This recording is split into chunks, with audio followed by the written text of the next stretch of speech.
నిజం తెలిసైనా మాట్లాడాలి, తెలియకైనా మాట్లాడాలి. తెలిసి తెలియక మాట్లాడడం ఒక ఎత్తు, ఎవరి మీదనో ద్వేషంతో మరేదో తప్పుడు ప్రచారంలో మనం కూడా పార్ట్ కావడం మరొకెత్తు.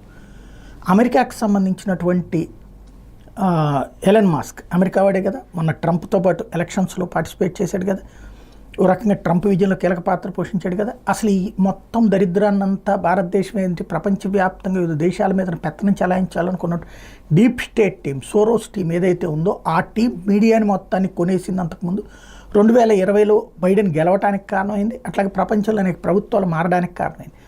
ఆ డీప్ స్టేట్ టీం తరపున రాయిటర్స్ అనే న్యూస్ ఏజెన్సీ పనిచేసింది. వాళ్ళు $300 మిలియన్ డబ్బులు తీసుకుని ప్రపంచంలో డీప్ స్టేట్ ఫార్ములాకు అనుగుణంగా వార్తలు తయారు చేసి వడ్డించారని చెప్పి బహిరంగ ఎలన్ మాస్క్ అధికారికంగా ప్రకటించాడు. ఆ లెక్కలతో సహా బయటపెట్టాడు.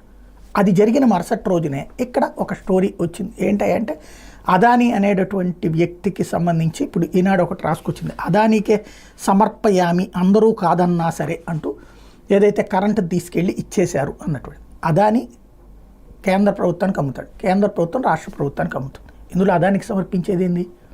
అదానికి డబ్బులు ఇస్తారు. జగన్ మీద నీకు ద్వేషం ఉంది, జగన్ మీద అవసరమైతే తీసుకెళ్ళి పొడిచిపారేసి జగన్ని. ఎందుకంటే అది మీకు ఎట్లా ఉందంటే జగన్ కనబడితే చంపేయాలన్నంత కసితో రగిలిపోతున్నారు.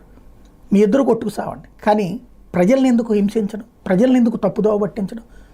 అదానీ అనేటటువంటి వాడు కనుక నాశనం అయితే, అంబానీలు అదానీలు నాశనం అయితే మన బిడ్డలందరినీ తీసుకెళ్ళి ఎక్కడ చేద్దాం? మళ్ళీ పాయికానాలు గడిగిద్దామా, లేకపోతే కనుక చిల్లర కొట్లలోను బడ్డీ కొట్టలో పనిచేపిద్దామా? ఇవాళ రోజున కార్పొరేట్ వ్యవస్థ, భారతదేశానికి సంబంధించిన కార్పొరేట్ శక్తులన్నీ ఎదగడం వలన మన పిల్లలందరూ ఇవాళ కార్పొరేట్ కంపెనీలో ఉద్యోగాలు చేయగలుగుతున్నారు, ఒక స్థాయికి రాగలిగారు. అందులో మనం ఎక్కడో విదేశాల్లో ఉన్నటువంటి మైక్రోసాఫ్టోడా లేకపోతే గూగులోడా ఇట్లాంటివి మాట్లాడుతున్నాం. మన దేశానికి సంబంధించిన పారిశ్రామికవేత్తలు మనం ఎందుకు వెదవల్ని చేయాలి? చేతనైతే సహకరించండి, లేదా వ్యతిరేకించడం మానేయండి. ఎందుకు అంత ద్వేషం అదానీ మీద?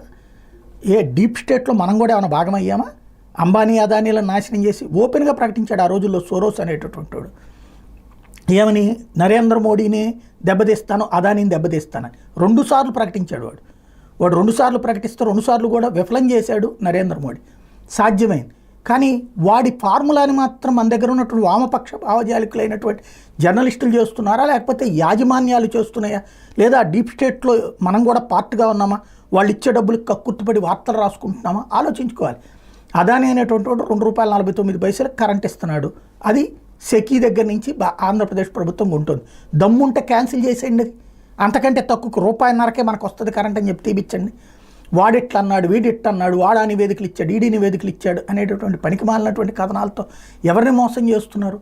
అదానీని దెబ్బతీయాలి అనేటటువంటిది రాష్ట్రానికి ప్రయోజనమా? ఆంధ్రప్రదేశ్కి ఇక్కడ పెట్టుబడులు రావాలని ఒక పక్కన తపన పడుతుంటే అంబానీల గురించి తప్పులు రాయాలి, అదానీల గురించి తప్పుడు రాయాలి, ఇంకా అంబానీ గురించి రాలేదనుకోండి జిందాల గురించి తప్పుడు రాయాలి. రాష్ట్రంలో పెట్టుబడులు పెట్టడానికి వచ్చిన పారిశ్రామికవేత్తలందరినీ దొంగలుగా చేయాలా? అది జగన్ టైంలో పెట్టుబడులు పెడతానన్నాడు కాబట్టి. అదే చంద్రబాబు టైంలో పెట్టుబడులు పెడితే వాళ్ళందరూ మేధావులు అవుతారా, దేవుళ్ళు అవుతారా? ఏంటి ఫార్ములా?